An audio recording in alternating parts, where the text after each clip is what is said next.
Hello नमस्कार जय हिंद दोस्तों। कैसे हैं आप सब। स्वागत है आपका अपने यूट्यूब चैनल में। और मैं लेकर आके आ गया हूँ एक नई वीडियो जिसमें यूपीएसआई के 13 नवंबर के जो 2021 को शिफ्ट फर्स्ट हुई थी उसका पूरा सलूशन आपको करवाऊँगा। आज आपको नया चीज़ मिलने वाला है, नए फॉर्मेट में मिलने वाला है।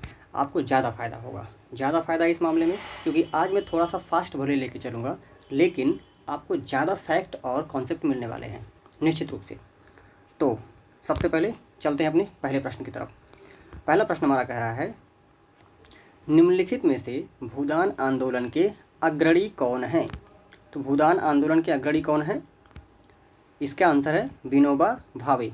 Vinoba Bhave, answer number D. इसका आंसर डी सही है, विनोबा भावे जी। ठीक है, अब देख लेते हैं महात्मा गांधी कौन थे। महात्मा गांधी कांग्रेस के एकमात्र राष्ट्रीय अधिवेशन में जो 1924 में बेलगांव में हुआ था, उसकी अध्यक्षता किया था महात्मा गांधी ने। अरविंद घोष जी एक महान दार्शनिक थे भारत के और क्रांतिकारी भी रह चुके हैं ये स्वतंत्रता आंदोलन के। स्वामी विवेकानंद के बारे में सब लोग जानते हैं। ये 1893 में जो शिकागो में धर्म सम्मेलन हुआ था उसमें भाग लिए थे। इनको भेजने के लिए महाराजा खेतड़ी ने इनको प्रोत्साहित किया था, उनके सहयोग से वहाँ पे गए हुए थे। ठीक है, अगला प्रश्न देखते हैं। ज़्यादा फैक्ट कवर करना है, थोड़ा सा फास्ट लेके चलूँगा। तो इसका आंसर क्या हो गया? विनोबा भावे। ठीक है, भूदान आंदोलन चला कब था? 1940 में। ठीक है, नेक्स्ट प्रश्न देखते हैं। प्रश्न नंबर 2, किस विटामिन की कमी के कारण मनुष्यों में रक्त अल्पता रोग या एनीमिया हो जाता है? तो इसका आंसर क्या है? Vitamin B12। Vitamin B12। एक चीज़ और ध्यान रखिएगा कि इसका आंसर तो विटामिन B12 है, लेकिन बोर्ड ने अपना आंसर बाद में रिवाइज आंसर की में B6 को भी मान लिया। ठीक है, अभी हम दोनों मान के चलते हैं, विटामिन B12 और B6 को। ठीक है, अगले प्रश्न में चलते हैं। हाँ, विटामिन बी जो है एक कई टाइप की होती है, इसकी हम शॉर्ट वीडियो बना के आप लोगों को सारी विटामिन के बारे में, इसके नाम के बारे में बता देंगे। अगले प्रश्न में चलते हैं। प्रश्न नंबर 3, भारतीय संविधान का कौन सा अनुच्छेद राज्य को पर्यावरण के संरक्षण तथा संवर्धन के लिए निर्देशित करता है? तो इसका आंसर क्या हो जाएगा? ऑप्शन नंबर सी, अनुच्छेद 48A। ठीक है, अनुच्छेद 44 में क्या है? अनुच्छेद 44 में है समान नागरिक संहिता।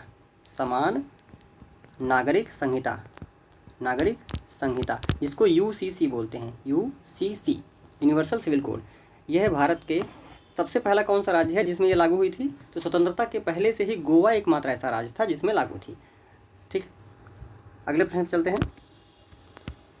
प्रश्न नंबर 4, 2020-21 के बजट के अनुसार सरकार ने कृत्रिम गर्भाधान के व्याप्ति को वर्तमान 30% से बढ़ाकर डैश करने का लक्ष्य रखा है। तो कितना प्रतिशत करने का लक्ष्य रखा था? ये उस समय का करंट अफेयर था। सीधे इसका आंसर देख लेते हैं। ये 70% करने का लक्ष्य रखा था। ठीक है, प्रश्न नंबर 5 पे चलते हैं।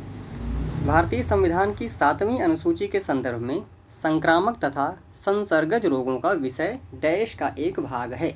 अब किसका एक भाग है? इसका आंसर क्या हो जाएगा? समवर्ती सूची। इसमें राज्य सूची है जिसमें राज्य से संबंधित नियम कानून होते हैं, अर्थात राज्य के पास वो शक्तियाँ होती हैं जिस पर वो कानून बना सकता है। संघ सूची में केंद्र के पास वो शक्तियाँ होती हैं जिस पर वो कानून बना सकता है। और अवशिष्ट शक्तियाँ जो बची होती हैं वो संघ के पास, मतलब इनमें दोनों एक्चुअली केंद्र और राज्य दोनों कानून बना सकते हैं इसमें। ठीक है, तो इसका आंसर क्या हो जाएगा? हमारा ऑप्शन डी, समवर्ती सूची। ठीक है, थोड़ा सा फास्ट चल रहे हैं आज, ध्यान रखिएगा, ज़्यादा चीज़ें आपको मिलने वाली हैं इससे। भारतीय संविधान के निम्नलिखित में से किस भाग में संघ लोक सेवा आयोग से संबंधित प्रावधान शामिल है? तो संघ लोक सेवा आयोग किस में है? ऑप्शन बी, भाग 14। भाग 14 में संघ लोक सेवा आयोग। ठीक है, इसमें 315 से लेकर के 323 अनुच्छेद तक, 315 से लेकर के 323 अनुच्छेद तक संघ लोक सेवा आयोग के बारे में बहुत सारी चीज़ों के बारे में उसमें वर्णन किया गया है। ठीक है, अच्छा, संघ लोक सेवा आयोग के अध्यक्ष की नियुक्ति कौन करता है? तो इसके अध्यक्ष की नियुक्ति करता है प्रेसिडेंट, राष्ट्रपति। संघ लोक सेवा आयोग के अध्यक्ष की नियुक्ति प्रेसिडेंट करता है। ठीक है, अगले प्रश्न में चलते हैं। प्रश्न नंबर 7, आयकर एक डैश है। तो आयकर क्या है? एक प्रत्यक्ष कर है। आयकर क्या है? एक प्रत्यक्ष कर है। हम सीधे लोग आंसर देखते चलते हैं जिससे कोई कन्फ्यूजन नहीं बचे। ठीक है, और प्रत्यक्ष कर के कुछ और उदाहरण देख लेते हैं, जैसे कारपोरेट कर हो गया, संपत्ति कर और आयकर, ये तीनों प्रत्यक्ष कर में आते हैं। अप्रत्यक्ष कर में जैसे राज्य उत्पाद शुल्क हो गया, वस्तु एवं सेवा कर जिसको हम GST बोलते हैं, इसको अप्रत्यक्ष कर बोलेंगे। ठीक है, तो इसका आंसर क्या हो जाएगा? ऑप्शन नंबर बी, प्रत्यक्ष कर। ठीक है, प्रश्न नंबर 8 चलते हैं। एक निबल में कितने बिट्स होते हैं? तो बहुत सिंपल क्वेश्चन है। एक निबल में कितने बिट्स होते हैं? 8। इसका आंसर ऑप्शन सी 8 हो जाएगा। ठीक है, माफ़ कीजिए, एक निबल में, ये गलत फॉर्मेट में प्रश्न बन गया है। एक निबल में होते हैं 4 बिट। माफ़ कीजिएगा, इसका आंसर है ऑप्शन नंबर डी। ठीक है, इसका आंसर ऑप्शन नंबर डी है, 8 नहीं है। ठीक है, ध्यान रखिएगा। अगले प्रश्न में चलते हैं। प्रश्न नंबर 9, भारत के प्रधानमंत्री को डैश द्वारा नियुक्त किया जाता है। तो भारत के प्रधानमंत्री को कौन नियुक्त करता है? ध्यान रखिएगा, प्रधानमंत्री की नियुक्ति होती है, उसका चुनाव नहीं होता है। वह चुना एक लोकसभा सांसद के रूप में जाता है। ठीक है, तो जो सदन का नेता होता है, जो लोकसभा का नेता होता है, उसी को प्रधानमंत्री के तौर पे नियुक्त किया जाता है। कौन नियुक्त करता है इसको? तो भारत का राष्ट्रपति, भारत के जो राष्ट्रपति होंगे वो प्रधानमंत्री की नियुक्ति करते हैं। तो वर्तमान में भारत के राष्ट्रपति कौन है? श्रीमती द्रौपदी मुर्मू जी। ठीक है, अच्छा, भारत के उपराष्ट्रपति, मैंने एक पोल डाला था, आप लोगों ने शायद देखा होगा, पोल डाला था, भारत के वर्तमान उपराष्ट्रपति कौन है? अगर देखे हैं तो कमेंट करके बताइए, नहीं देखे हैं तो पोल पर जा करके वोटिंग कीजिए, आपको पता चल जाएगा। Thank you. अब चलते हैं अपने अगले प्रश्न की तरफ। निजी रक्षा का अधिकार। निजी रक्षा का अधिकार डैश की प्राकृतिक प्रवृत्ति पर आधारित है। तो निजी रक्षा का अधिकार किस पर प्रभावित है? आत्मनियंत्रण पर, या आत्मसंचरण पर, या आत्मसम्मान पर, या आत्म परिरक्षण पर। तो इसका आंसर क्या हो जाएगा? ऑप्शन नंबर डी, आत्म परिरक्षण पर। ठीक है, ये सिंपल क्वेश्चन है, इसको सिर्फ रट लेना है। निजी रक्षा का अधिकार आत्म परिरक्षण, मतलब अपनी रक्षा करने के लिए इस प्रवृत्ति पर आधारित है। ठीक है, चलते हैं अपने अगले प्रश्न की तरफ। प्रश्न संख्या 11, कौन सा संवैधानिक संशोधन अधिनियम 2 या अधिक राज्यों के लिए एक ही व्यक्ति को राज्यपाल के रूप में नियुक्त करने की सुविधा प्रदान करता है? ठीक है, ये कौन संविधान संशोधन है? ऑप्शन ए है 8वां संवैधानिक संशोधन, या ऑप्शन बी है 10वां, या ऑप्शन सी है 7वां, या ऑप्शन डी है पहला। तो इसका आंसर क्या हो जाएगा? आंसर इसका सी है, 7वां संवैधानिक संशोधन। अच्छा, अब इसमें देखते हैं, पहला महत्वपूर्ण है। पहला इसका महत्वपूर्ण इसलिए है क्योंकि पहले संवैधानिक संशोधन से जो 1951 में हुआ था, इससे हमारी पहली अनुसूची जुड़ी थी। पहली का मतलब जो 9वीं अनुसूची थी, मूल रूप से 8 अनुसूचियाँ रखी गई थी, लेकिन जो 9वीं अनुसूची जुड़ी थी, यह पहले संवैधानिक संशोधन 1951 द्वारा जुड़ी थी। और ये किससे संबंधित है? यह भूमि सुधार से संबंधित था। पहला संवैधानिक संशोधन भूमि सुधार से। ठीक है, तो पहला संवैधानिक संशोधन 1951 में 9वीं अनुसूची जुड़ी थी, भूमि सुधार से संबंधित था। अब इसका आंसर क्या हो जाएगा? ऑप्शन नंबर सी, 7वां संवैधानिक संशोधन। ठीक है, अगले प्रश्न पर चलते हैं। प्रश्न संख्या 12, निम्नलिखित में से वाणिज्यिक वाहन अनुज्ञापत्र लाइसेंस के लिए आवेदन करने के लिए कौन सा अनिवार्य है? तो कौन सा अनिवार्य है? वाहन फिटनेस प्रमाण पत्र, या वाहन पंजीकरण प्रमाण पत्र, या जीवन बीमा, या चिकित्सा प्रमाण पत्र। तो इसका आंसर क्या हो जाएगा? इसका आंसर हो जाएगा ऑप्शन नंबर डी, चिकित्सा प्रमाण पत्र। हमने ऑलरेडी आंसर मार्क कर दिया जिससे टाइम कम लगे। ठीक है, हम लोग समझते चलते हैं बस। अगले प्रश्न पे चलते हैं हम लोग। प्रश्न संख्या 13, भारत के जनसंख्या इतिहास में किन दशकों को जनसंख्या विस्फोट की अवधि कहा जाता है? जनसंख्या विस्फोट वह स्थिति होती है जब जनसंख्या बहुत तेज़ी से बढ़ती है। ठीक है, तो वह कौन सी अवधि थी? 1951 से 1981। अच्छा, आप लोग आंसर बताइए कि जनसंख्या महाविभाजक वर्ष किसे कहा जाता है? जनसंख्या महाविभाजक वर्ष किसे कहा जाता है? ये आप लोग कमेंट करके बताएंगे, ये आप लोगों का प्रश्न है। ठीक है, फिर से सुन लीजिए, जनसंख्या महाविभाजक वर्ष किस वर्ष को कहा जाता है? ठीक है, ये आप लोग कमेंट करके बताइए। अगले प्रश्न पे चलते हैं।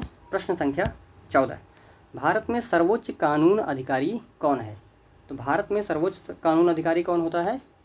भारत के महान्यायवादी, या भारत के उच्चतम न्यायालय के मुख्य न्यायाधीश, या केंद्रीय सतर्कता आयुक्त, या भारत के महान्यायाभिकर्ता। तो इसका आंसर क्या हो जाएगा? सिंपल है, भारत के महान्यायवादी। ठीक है, अब एक प्रश्न आपके लिए फिर है, चलिए हम ये बता देते हैं। उच्चतम न्यायालय के मुख्य न्यायाधीश वर्तमान में कौन है? इस समय BR गवई साहब हैं, भूषण राम गवई, BR गवई। ये पूछता है प्रश्न में, ध्यान रखिएगा आप लोग। वर्तमान में भारत के मुख्य न्यायाधीश अर्थात CJI भारत के भूषण राम गवई अर्थात BR गवई हैं। ठीक है, इसका आंसर हो जाएगा ऑप्शन नंबर ए, भारत के महान्यायवादी मुख्य कानून अधिकारी होते हैं। नेक्स्ट चलते हैं प्रश्न संख्या 15 पर। ब्रिटिश भारत में प्रथम इंपीरियल फॉरेस्ट स्कूल का शुभारंभ कहाँ हुआ था? तो कहाँ हुआ था? ऑप्शन ए है देहरादून, ऑप्शन बी है गंगटोक, ऑप्शन सी है नैनीताल या ऑप्शन डी है शिमला। तो इसका आंसर क्या हो जाएगा? आंसर नंबर देहरादून इसका हो जाएगा, ए ऑप्शन देहरादून। ठीक है, अगले प्रश्न पे चलते हैं। प्रश्न संख्या 16। निम्नलिखित में से किस वर्ष में उत्तर प्रदेश में निःशुल्क और अनिवार्य शिक्षा के अधिकार नियम को लागू किया गया था? ये बहुत महत्वपूर्ण है, ये इसके बारे में हमने आपसे बताया था। ये सबसे पहले इसका आंसर देख लेते हैं, फिर इस पर थोड़ा सा 10 सेकंड का डिस्कस कर लेते हैं। ऑप्शन ए है 2014, ऑप्शन बी है 2011, ऑप्शन अच्छा इसमें ऑप्शन ऊपर नीचे हो गया, कोई बात नहीं। 2014 है, 2011, 2010 या 2005। तो इसका आंसर क्या हो जाएगा? इसका आंसर हो जाएगा 2011 में, यह लागू हुआ था 2011 में। ठीक है, अब ये बताइए कि जो RTE एक्ट आया था, RTE act, right to education act, कब आया था? ये 2009 में आया था। ठीक है, ये पूछता है बार बार, ध्यान रखिएगा। RTE act, right to education act कब आया था? 2009 में, लेकिन ये लागू कब किया गया था? 2011 में। ठीक है, अब चलिए अगला प्रश्न देखते हैं, बाद में बाकी डिस्कस होगा। अगला प्रश्न है 17वां। 73वें संवैधानिक संशोधन अधिनियम को भारत की संसद द्वारा किस वर्ष में अधिनियमित किया गया? ठीक है, तो 73वें संविधान संशोधन अधिनियम कब पहली बार हुआ था? 1992 में। ठीक है, 1992 में। इस पर हम लोग चर्चा कर चुके हैं। 73वां संविधान संशोधन किससे संबंधित है? 73वां संविधान संशोधन जो था ये पंचायतों को संवैधानिक दर्जा देने से संबंधित है। पंचायतों को संवैधानिक दर्जा देने से संबंधित है। और 74वां किससे संबंधित है? यह है जो शहरी नगर निकाय थे, शहरी नगर निकाय, इससे संबंधित है। और इसको संवैधानिक दर्जा देने से ये 74वां संविधान संशोधन संबंधित है। ये दोनों हुए थे 1992 में। कब हुए थे? 1992 में। ठीक है, इसको ध्यान रखिएगा, बहुत महत्वपूर्ण है 73वां और 74वां दोनों। तो इसका आंसर क्या हो जाएगा? 1992। ठीक है, चलते हैं अपने अगले प्रश्न की तरफ। प्रश्न संख्या 18। शाही फरमान के मुद्दे पर कौन से मुगल सम्राट का संबंध थॉमस रो से था? ठीक है, तो अब इसका ऑप्शन देख लेते हैं, शाहजहाँ या बहादुर शाह या हुमायूं या जहांगीर। तो इसका आंसर हो जाएगा जहांगीर। ठीक, आंसर डी इसका हो जाएगा जहांगीर। अब एक चीज़ बताइए, बहुत महत्वपूर्ण है, एक एक फैक्ट सबके बारे में देखते चलते हैं। शाहजहाँ ने क्या बनवाया? लाल किला, दिल्ली का लाल किला और ताजमहल। तो ताजमहल और रेड फोर्ट, लाल किला बनवाया था शाहजहाँ ने। बहादुर शाह जफर द्वितीय, बहादुर शाह अगर द्वितीय की बात करें तो यह है 1857 की क्रांति में दिल्ली से इसका नेतृत्व कर रहे थे, इनको बादशाह घोषित किया गया था। ठीक है, हुमायूं किसके लड़के थे? हुमायूं बाबर के लड़के थे, हुमायूं बाबर के लड़के थे। ठीक है, बाबर भारत में मुगल साम्राज्य का संस्थापक था, ये आपको सबको पता होगा। ठीक है, इसका आंसर हो जाएगा जहांगीर, शाही फरमान से। ठीक है, अगले प्रश्न चलते हैं। प्रश्न संख्या 19। अब इसमें कथन है, निम्नलिखित पर विचार कीजिए। अब अभिकथन ए है, सभी मानव शरीर, सभी मानव अधिकार सार्वभौमिक, अविभाज्य और अन्योन्याश्रित और परस्पर संबंधित हैं। इसका तर्क है आर कि 1993 में मानव अधिकारों पर विश्व सम्मेलन ने इसी पर जोर दिया था। ठीक है, तो इसका आंसर क्या हो जाएगा? इसका ऑप्शन दिया है, ए और आर दोनों सही हैं, आर ए की सही व्याख्या नहीं है, ए गलत है आर सही है, या ए सही है आर गलत है, या लास्ट ऑप्शन है ए और आर दोनों सही हैं और आर ए की सही व्याख्या करता है। तो यही इसका आंसर सही हो जाएगा। इसका आंसर क्या हो जाएगा? ऑप्शन नंबर डी, ए और आर दोनों सही हैं और इसकी व्याख्या भी करता है। ठीक है, अर्थात सभी मानव अधिकार सार्वभौमिक, अविभाज्य और अन्योन्याश्रित और परस्पर संबंधित है। 1993 में मानव अधिकारों पर विश्व सम्मेलन ने इसी पर जोर दिया था। ठीक है, अगले प्रश्न चलते हैं। प्रश्न संख्या 20। दहेज हत्या का अपराध बनाने के लिए महिला की मृत्यु डैश के भीतर किसी भी जलन या शारीरिक चोट या सामान्य परिस्थितियों के बजाय अन्य किसी कारण से होनी चाहिए। तो विवाह के 5 वर्ष या विवाह के 2 वर्ष, विवाह के 7 वर्ष या विवाह के 1 वर्ष। तो इसका आंसर क्या हो जाएगा? ऑप्शन नंबर सी, विवाह के 7 वर्ष। अगले प्रश्न पर चलते हैं। सार्वभौमिक दायित्व बीमा अधिनियम वर्ष डैश में लागू किया गया था। सार्वभौमिक दायित्व बीमा अधिनियम कब लागू किया गया था? 1991 या 1974 या 1986 या 1981? अब आप लोग बताइए, इसका आंसर हो जाएगा ऑप्शन नंबर ए, 1991 में। ठीक है, चलते हैं। 1986 में क्या हुआ था? अच्छा, 1986 में हमारी एक 10वीं अनुसूची जोड़ी गई थी। माफ़ कीजिएगा, 10वीं अनुसूची नहीं, 1986 में हम लोग पहले चर्चा कर चुके हैं कि जो 6 से 14 वर्ष के बच्चों को राज्य अनिवार्य शिक्षा देगा, उसके लिए लागू किया गया था। और ये किस अनुच्छेद में किया गया था लागू, ये आप लोग बताएंगे। ठीक है, चलते हैं अपने अगले प्रश्न की तरफ। प्रश्न नंबर 22, राइजोबियम और कुछ नीलहरित शैवाल जैसे सूक्ष्म जीव किसके स्थिरीकरण में मदद करते हैं? तो राइजोबियम और कुछ नीलहरित शैवाल, जिनको ब्लू ग्रीन एल्गी भी बोलते हैं, किसके स्थिरीकरण में मदद करते हैं? तो नाइट्रोजन स्थिरीकरण। बहुत इंपॉर्टेंट है, ये बहुत सिंपल है। तो इसका आंसर हो जाएगा नाइट्रोजन के स्थिरीकरण में भाग लेते हैं। ठीक है, ये आपको पूरा डिटेल में मिलेगा, क्योंकि स्थिरीकरण क्या होता है उसको भी समझाएंगे, कैसे स्थिरीकरण होता है, कौन कौन इसमें सहयोग करता है, और फिर विनाइट्रोजनीकरण कौन सा होता है, मतलब डीनाइट्रिफिकेशन, ये कौन बैक्टीरिया करते हैं, कौन से सूक्ष्म जीव करते हैं, इसके बारे में हम लोग पूरा बाद में देखेंगे। ठीक है, अगले प्रश्न पे चलते हैं। प्रश्न संख्या 23, सूचना प्रौद्योगिकी अधिनियम के तहत ई गवर्नेंस के कार्यान्वयन के बारे में निम्नलिखित में से कौन सा कथन सत्य है? इसका पहला कथन है कि एक व्यक्ति को ई गवर्नेंस पर जोर देने का अधिकार प्राप्त है।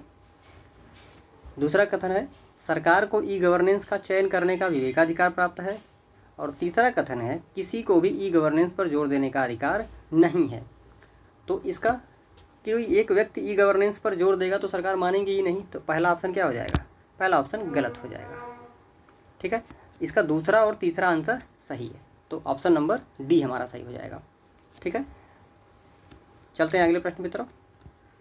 प्रश्न संख्या 24, संयुक्त राष्ट्र महासभा के अध्यक्ष के पद पर चयनित प्रथम भारतीय का क्या नाम है? तो प्रथम भारतीय का क्या नाम है? JB कृपलानी थे, या जवाहरलाल नेहरू थे, या श्री राजेंद्र प्रसाद थे, या श्रीमती विजया लक्ष्मी पंडित थी? तो इसका आंसर हो जाएगा श्रीमती विजया लक्ष्मी पंडित। तो UNGA संयुक्त राष्ट्र महासभा, UNGA United Nations general assembly के प्रथम भारतीय कौन चयनित हुए थे? तो ये थी विजया लक्ष्मी पंडित। ठीक है, अब एक बात बताइए कि जवाहरलाल नेहरू क्या थे? जवाहरलाल नेहरू हमारे प्रथम प्रधानमंत्री थे, फर्स्ट पीएम थे हमारे। राजेंद्र प्रसाद क्या थे? राजेंद्र प्रसाद जी फर्स्ट प्रेसिडेंट थे। ठीक है, ये इंपॉर्टेंट है, सब लोग को पता होगा। चलते हैं अगले प्रश्न की तरफ। प्रश्न संख्या 25, कानूनी सूक्ति नेसेसिटास पब्लिका मेजर एस्ट क्वाम प्राइवेटा का अर्थ क्या होता है? अब ये किसी और भाषा का है, लेकिन इसका अर्थ क्या होता है इसका सीधे आंसर देख लेते हैं, नहीं तो कन्फ्यूजन बढ़ जाएगा। इसका आंसर है सार्वजनिक आवश्यकता निजी आवश्यकता से अधिक महत्वपूर्ण है। ऑप्शन नंबर सी इसका आंसर हो जाएगा। नेसेसिटास पब्लिका मेजर एस्ट क्वाम प्राइवेटा, इसका अर्थ है सार्वजनिक आवश्यकता निजी आवश्यकता से अधिक महत्वपूर्ण है। ठीक है, चलते हैं अपने अगले प्रश्न की तरफ। प्रश्न नंबर 26, भारत के सर्वोच्च न्यायालय के न्यायाधीश को कार्यवाहक मुख्य न्यायाधीश के रूप में नियुक्त करने का अधिकार किसके पास है? तो सर्वोच्च न्यायालय के न्यायाधीश को कार्यवाहक न्यायाधीश के रूप में नियुक्त करने का अधिकार किसके पास है? प्रधानमंत्री के पास, या भारत के राष्ट्रपति के पास, या सर्वोच्च न्यायालय के मुख्य न्यायाधीश के पास, या भारत के उपराष्ट्रपति के पास? तो इसका आंसर क्या हो जाएगा? भारत के राष्ट्रपति के पास इसका अधिकार होता है। ठीक है, भारत के सर्वोच्च न्यायालय के मुख्य न्यायाधीश अभी कुछ मिनट पहले मैंने बताया, वर्तमान में कौन है कमेंट करके बताइए, या तो पीछे वीडियो में जाकर के फिर से देख लीजिए। प्रश्न संख्या 27 चलते हैं। उत्तर प्रदेश जमींदारी उन्मूलन और भूमि सुधार अधिनियम निम्नलिखित में से किस वर्ष पारित किया गया था? ऑप्शन ए है 1948, ऑप्शन बी है 1950, ऑप्शन सी है 1960, या ऑप्शन डी है 1975। तो इसका आंसर क्या हो जाएगा? ये इसका आंसर हो जाएगा ऑप्शन नंबर बी 1950 में। तो जमींदारी उन्मूलन और भूमि सुधार अधिनियम कब पारित किया गया था उत्तर प्रदेश का? तो 1950 में। ठीक है, इसी से संबंधित 1951 में पहला संवैधानिक संशोधन हुआ था, जिसमें 9वीं अनुसूची जोड़ी गई थी, ऊपर हमने बताया है। चलते हैं अगले प्रश्न की तरफ। प्रश्न संख्या 28, 13 दिसंबर 1946 को संविधान सभा में ऐतिहासिक उद्देश्य संकल्प को किसने रखा था? तो उद्देश्य संकल्प को किसने रखा था, ये बहुत महत्वपूर्ण है। देखते हैं, जवाहरलाल नेहरू जी ने, या एम.एन. राव जी ने, या सरदार वल्लभ भाई पटेल जी ने, या महात्मा गांधी जी ने? तो इसका आंसर हो जाएगा, उद्देश्य प्रस्ताव किसने रखा था? जवाहरलाल नेहरू। और यही उद्देश्य प्रस्ताव बाद में जाकर के हमारे भारत की प्रस्तावना बना। क्या बना? प्रस्तावना। ये 13 दिसंबर 1946 को रखे थे और 22 जनवरी 1947 को इसको एक्सेप्ट कर लिया गया था। ठीक है, ये बहुत महत्वपूर्ण दोनों डेट है। 13 दिसंबर 1946 को रखा गया था और 22 जनवरी 1947 को एक्सेप्ट कर लिया गया था जवाहरलाल नेहरू जी द्वारा प्रस्तावित जो उद्देश्य प्रस्ताव था उसको। अब इसमें कुछ और फैक्ट देख लेते हैं। एम.एन. राय।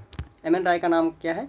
एम.एन. राय ऐसे व्यक्ति थे जो पहली बार, ये लेफ्टिस्ट थे, पहली बार भारत के संविधान बनाने की या संवैधानिक सभा बनाने की राय इन्होंने दिया था। ठीक है। सरदार वल्लभ भाई पटेल कौन थे? सरदार वल्लभ भाई पटेल थे, ये भारत के पहले उप प्रधानमंत्री थे, भारत के पहले उप प्रधानमंत्री थे और इन्होंने बारदोली सत्याग्रह का नेतृत्व किया था। ठीक है, बारदोली सत्याग्रह का। और ये कब हुआ था? 1928 में। बारदोली सत्याग्रह 1928 में हुआ था। इसका नेतृत्व सरदार वल्लभ भाई पटेल ने किया था। अब एक चीज़ बताइए, गांधी जी ने किसका किसका नेतृत्व किया था? संक्षिप्त में देख लेते हैं। चंपारण आंदोलन का और चंपारण। ठीक है, ध्यान रखिएगा, थोड़ा लिखने में समस्या हो रही है। और चंपारण में उन्होंने तिनकठिया प्रथा का विरोध किया था, 1917 में हुआ था बिहार में। ठीक है। और मिल मजदूरों का आंदोलन था, खेड़ा मजदूर आंदोलन था। मिल मजदूर, खेड़ा मजदूर आंदोलन दोनों 1918 में हुआ था। और इन्होंने भारत छोड़ो मूवमेंट 1942 बहुत महत्वपूर्ण है ये। 1942 में इन्होंने करो या मरो का नारा दिया था। ये सारा चीज़ पूछा जा चुका पहले, आगे भी पूछा जाता रहेगा। करो या मरो का नारा किसने दिया था? गांधी जी ने, 1942 में भारत छोड़ो आंदोलन के समय। ठीक है, बहुत सारी चीज़ें बची हैं, अभी आगे डिटेल में देख लेंगे हम लोग। चलते हैं अपने अगले प्रश्न की तरफ। प्रश्न संख्या 29। प्राकृतिक स्थलीय पारिस्थितिकी तंत्र का उदाहरण निम्नलिखित में से कौन सा है? तो इसके ऑप्शन है जल जीवशाला, या झील, या घास स्थल, या महासागर।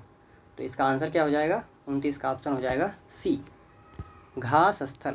यहाँ पे दिया है प्राकृतिक स्थलीय पारिस्थितिकी तंत्र, तो यहाँ से कोई भी स्थलीय नहीं है, सब जलीय हैं। जल जीवशाला भी जलीय होता है, झील भी जलीय होता है, महासागर भी, वो तो जलीय होता ही है। तो यहाँ पे एकमात्र ऐसा ऑप्शन है घास स्थल, जिससे हम लोग ऑप्शन को चुन सकते हैं। ठीक है, अगला प्रश्न देखते हैं। प्रश्न संख्या 30। संयुक्त राष्ट्र के संधारणीय विकास लक्ष्य ने किस वर्ष तक सभी प्रकार की गरीबी को समाप्त करने का प्रस्ताव दिया था?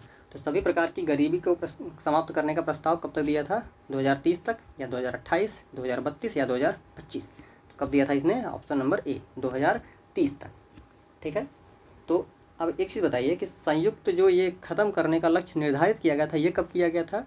इसको 2015 में निर्धारित किया गया था, पेरिस जलवायु सम्मेलन के बाद। ठीक, पेरिस जलवायु सम्मेलन के बाद निर्धारित किया था और 2016 से ये प्रभावी हो गया। 2030 तक ये चलेगा। अब ये बताइए कि जो सस्टेनेबल डेवलपमेंट गोल हैं, SDGs कितने हैं? 17 हैं। 17 के 17 SDGs महत्वपूर्ण हैं। सारा हम बताएंगे, एक शॉर्ट वीडियो बना के उसको दे देंगे। बहुत जल्दी शॉर्ट वीडियो जो पढ़ना शुरू हो जाएंगी, जो सबसे महत्वपूर्ण होंगी आप लोगों के लिए। ठीक है, अगले प्रश्न को देखते हैं। इसका आंसर 2030 हो जाएगा। ठीक है, अगले प्रश्न को देखते हैं। भारतीय संविधान का कौन सा अनुच्छेद दोहरे परिसंकट के विरुद्ध रक्षा प्रदान करता है? तो ऐसा कौन सा अनुच्छेद है? ऑप्शन ए है अनुच्छेद 14, ऑप्शन बी है अनुच्छेद 20, ऑप्शन सी है अनुच्छेद 31, या ऑप्शन डी है अनुच्छेद 27। तो इसका आंसर हो जाएगा अनुच्छेद 20, ऑप्शन बी। दोहरे परिसंकट से अनुच्छेद 20 हमारी रक्षा करता है। ठीक है, अच्छा, अनुच्छेद 14 में क्या है? अनुच्छेद 14 में है विधि के समक्ष समानता। अनुच्छेद 14 में है विधि के समक्ष समानता, विधि के समक्ष समानता। ठीक है, ये इंपॉर्टेंट है, ध्यान रखिएगा। 14 बहुत बार पूछा जा चुका है। और अनुच्छेद 27 में क्या है? अनुच्छेद 27 में किसी धर्म विशेष के अभिवृद्धि के लिए जो कर की संदायता होती है उसके बारे में स्वतंत्रता है। मतलब कोई अगर धर्म विशेष का अपने प्रचार कर रहा है तो उसको कर से कुछ मुक्ति मिलती है। ठीक है, तो इसका आंसर हो जाएगा ऑप्शन बी, अनुच्छेद 20। अगले प्रश्न पे देखते हैं। अगला प्रश्न नंबर 32। भारत के मुख्य निर्वाचन आयुक्त की नियुक्ति कौन करता है? मुख्य निर्वाचन आयुक्त की नियुक्ति कौन करता है? तो ये सीधी सी बात है, इसका आंसर हो जाएगा ऑप्शन नंबर सी, भारत का राष्ट्रपति। ये हम लोग देख चुके हैं, पहले भी शायद डिस्कस हो चुका है इस बारे में। मुख्य निर्वाचन आयुक्त। अब एक चीज़ बताइए कि मुख्य निर्वाचन आयुक्त है इस समय कौन, वर्तमान में कौन मुख्य निर्वाचन आयुक्त है? ठीक है, हमने बताया था प्रीवियस वीडियो में, नहीं देखे तो उसको जाके देखिए, देख करके जरूर कमेंट में बताइए कि भारत का मुख्य निर्वाचन आयुक्त वर्तमान में कौन है। CEC बोलते हैं इसको, CEC, चीफ इलेक्शन कमिश्नर। ठीक है, चलते हैं अगले प्रश्न की तरफ। भारत में निर्यात आयात बैंक की स्थापना कब की गई थी? तो निर्यात आयात बैंक को क्या बोलते हैं? EXIM bank. क्या बोलते हैं? EXIM bank. एग्जिम बैंक, इसकी स्थापना कब हुई थी? 1982 में। ये इंपॉर्टेंट है, ध्यान रखिएगा, कई बार पूछ चुका है ये। ठीक, 1984 में क्या हुआ था? सिख दंगे हुए थे। अगला देखते हैं, प्रश्न संख्या 34। निम्नलिखित में से कौन सा समझौता भारत और अमेरिका को ईंधन भराई और पुनर्भरण के लिए एक दूसरे की निर्दिष्ट सैन्य सुविधाओं तक पहुंच प्रदान करता है? तो ऑप्शन ए है GSOMIA या GSOMIA बोलते हैं। ऑप्शन बी है E2EE+25। ऑप्शन सी है LEMOA, लेमोवा बोलते हैं इसको। ऑप्शन सी है COMCASA, इसको कॉमकासा बोलते हैं। इसका आंसर क्या हो जाएगा? ऑप्शन नंबर सी, लेमोवा। लॉजिस्टिक वाले करके ऐसे ही है, इसका जो ईंधन की भराई है लेमोवा से होती है। ठीक है, नेक्स्ट चलते हैं, प्रश्न संख्या 35। फेसबुक पर शो देखने के लिए निम्नलिखित में से कौन से प्लेटफॉर्म का उपयोग किया जाता है? फेसबुक पर शो देखने के लिए कौन से प्लेटफॉर्म का यूज करेंगे? फेसबुक वॉच का। बहुत ईजी है ये। अगले प्रश्न में चलते हैं, प्रश्न संख्या 36। किसी कोशिका के भीतर केंद्र में स्थित विशिष्ट गोलाकार संरचना को क्या कहा जाता है? तो इसका ऑप्शन है, ऑप्शन ए है रंध्र, ऑप्शन बी है कोशिका द्रव्य, ऑप्शन सी है नाभिक, या ऑप्शन डी है कोशिका झिल्ली। तो इसका आंसर क्या हो जाएगा? नाभिक, जिसको न्यूक्लियस या न्यूक्लियई बोलते हैं। ठीक है, बाकी चीज़ों के बारे में भी हम लोग डिटेल में पढ़ेंगे जब बायोलॉजी पढ़ेंगे, तो पूरा सेल डिवीजन या सेल प्रोसेस जितना भी होता है सेल के बारे में सब कुछ पढ़ा जाएगा बाद में। ठीक है, ऑलराइट, चलते हैं प्रश्न संख्या 37। केंद्रीय सूचना आयोग द्वारा लगाया गया जुर्माना बढ़ सकता है, कितने तक बढ़ सकता है? 250 रुपये तक, 20,000 रुपये तक, या 25,000 रुपये तक, या 30,000 रुपये तक। तो इसका आंसर क्या हो जाएगा? आंसर हो जाएगा ऑप्शन नंबर सी, 25,000 रुपये तक। ठीक है, केंद्रीय सूचना आयोग ये 25,000 रुपये तक जुर्माना लगा सकता है। अगला प्रश्न देखते हैं, प्रश्न संख्या 38। भारतीय संविधान के किस अनुसूची में दल बदल विरोधी कानून के प्रावधान हैं? ये हम पहले भी डिस्कस कर चुके हैं। देखिए कितना प्रश्न रिपीट हो रहा है, और जैसे मैं डिटेल बताता हूँ उसको ज़रूर सुना करिए ध्यान से। इसका आंसर सीधे से हो जाएगा 10वीं अनुसूची, हमने इसको पहले भी डिस्कस किया है। 10वीं अनुसूची में दल बदल विरोधी कानून है। ठीक है, अब बताइए चौथी अनुसूची में क्या है? चौथी अनुसूची में है राज्यसभा के सीटों का आवंटन। राज्यसभा के सीटों का आवंटन। ठीक है, ये राज्यसभा के सीटों को मतलब बांटा गया है अलग अलग राज्यों में जनसंख्या के अनुसार। 9वीं अनुसूची में क्या है? 9वीं अनुसूची हमने पहले ही बताया था अभी इसी वीडियो में कि 1951 में पहले संविधान संशोधन के माध्यम से जोड़ी गई थी। इसमें भूमि सुधार से संबंधित चीज़ें हैं, भूमि सुधार से संबंधित चीज़ें हैं। ठीक है, देखिए कैसे कैसे प्रश्न रिपीट होते हैं, बहुत ज़्यादा महत्वपूर्ण है कि आप डिटेल इसका बहुत ध्यान से सुनिए। अच्छा, 7वीं अनुसूची में क्या है? 7वीं अनुसूची में है सूचियाँ, इसको इसी तरह याद रखिए। 7वीं में है सूचियाँ। कौन कौन सी सूचियाँ हैं? संघ सूची, राज्य सूची और समवर्ती सूची। संघ सूची, राज्य सूची, समवर्ती सूची। समवर्ती सूची की थोड़ी सी चर्चा पिछले प्रश्न में भी एक हुई थी। ठीक है, तो ये 3 अनुसूचियाँ हैं 7वीं में। सूचियों के बारे में हम लोग पूरा डिस्कस कर लेंगे, 12 के 12 अनुसूची के बारे में पूरा जान लेंगे हम लोग अगले कुछ वीडियोज़ में। ठीक है, चलते हैं अपने अगले प्रश्न की तरफ। प्रश्न संख्या 39। देश के मामले में एक समतावादी सामाजिक व्यवस्था की स्थापना को संविधान की मूल संरचना के रूप में माना गया था। किसके मूल संरचना के रूप में माना गया था? संविधान के। तो किस मामले में? तो इसका सीधे से आंसर देख लेते हैं, नहीं तो कन्फ्यूजन बढ़ता है, बार बार कई लोगों का नाम लेने से कन्फ्यूजन बढ़ता है। इसका आंसर सीधे हो जाएगा ऑप्शन नंबर डी, समता बनाम आंध्र प्रदेश राज्य। ये कब हुआ था मामला? 1997 में। ठीक है, चलते हैं अपने अगले प्रश्न की तरफ। और आज का अंतिम प्रश्न है प्रश्न संख्या 40। राष्ट्रीय सुरक्षा अधिनियम 1980 के प्रावधानों को डैश के मामले में सर्वोच्च न्यायालय की 5 न्यायाधीशों की पीठ ने बरकरार रखा था। तो इसका भी आंसर सीधे देख लेते हैं। इसका आंसर हो जाएगा A.K. राय बनाम भारत संघ। A.K. राय बनाम भारत संघ के मामले में ये 5 न्यायाधीशों की पीठ ने इसको बरकरार रखा था। ठीक है, तो आज के 40 प्रश्न कंप्लीट हुए। बहुत बहुत धन्यवाद आप लोगों का। सपोर्ट बनाए रखिए, लाइक और सब्सक्राइब जरूर करिए। अगर आपको थोड़ा सा भी फायदा हो रहा हो तो प्लीज़ सपोर्ट। Thank you. जय हिंद।